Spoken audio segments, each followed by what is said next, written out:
Speaker. Let me ask the Honorable Minister of Finance a question he can answer now. Honorable Minister, in light of the fiscal pressure facing the economy and the commitment of your ministry to manage this national debt crisis, which the failed PF government has put us through, can I find out from you, sir, whether the National Treasury has considered or is considering the implementation of debt rules which require the government to place a growth ceiling on consolidated government debt? I submit. Thank you. The Honorable Minister of Finance and National Planning.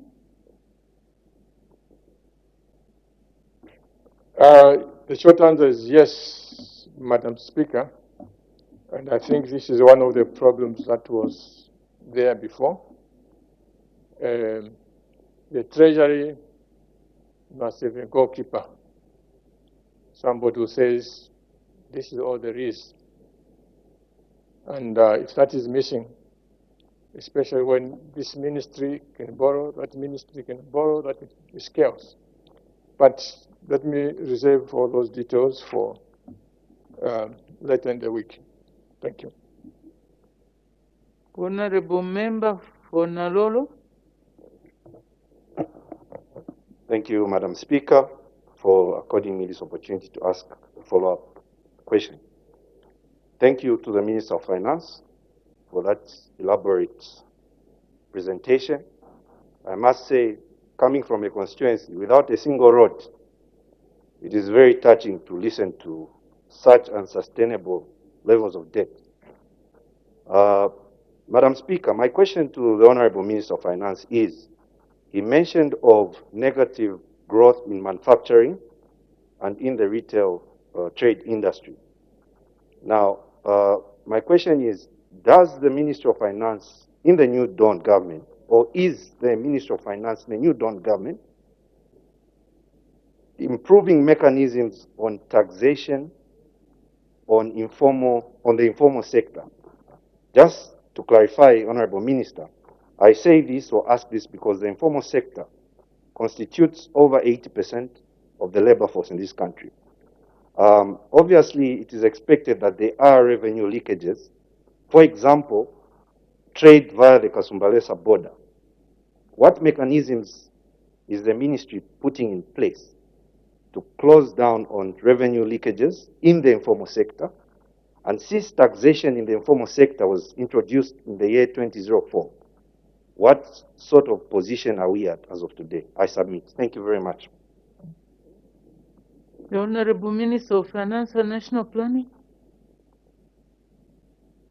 I thank you, Madam Speaker, and I wish to thank the Honorable Member for Nalolo for that question.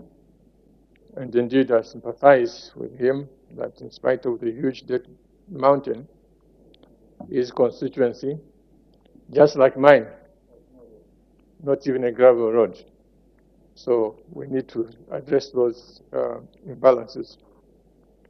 Regarding the tax on the informal sector, it is indeed a challenge. It is indeed a challenge, but there are certain taxes where even if you are in the formal sector, it is hard to, or almost impossible to avoid it. For example, the tax on telephones, even if you are in the formal sector, you have no choice, you have to pay.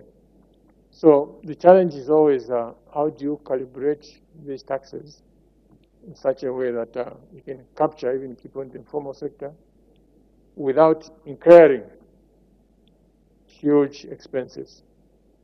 Okay, there's no point trying to spend 20 kwacha to collect a tax of 10 kwacha. It doesn't make sense. I believe that with expanding IT,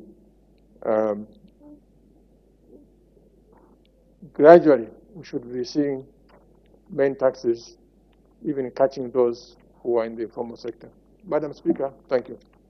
Thank you. The last question will be from the Honorable Member for Lukulu East.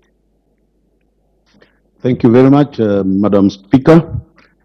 Honorable Minister, sometime last year or even the year before, the previous regime engaged a consultant by the name of Lazard to help it advise by way of restructuring or indeed other advice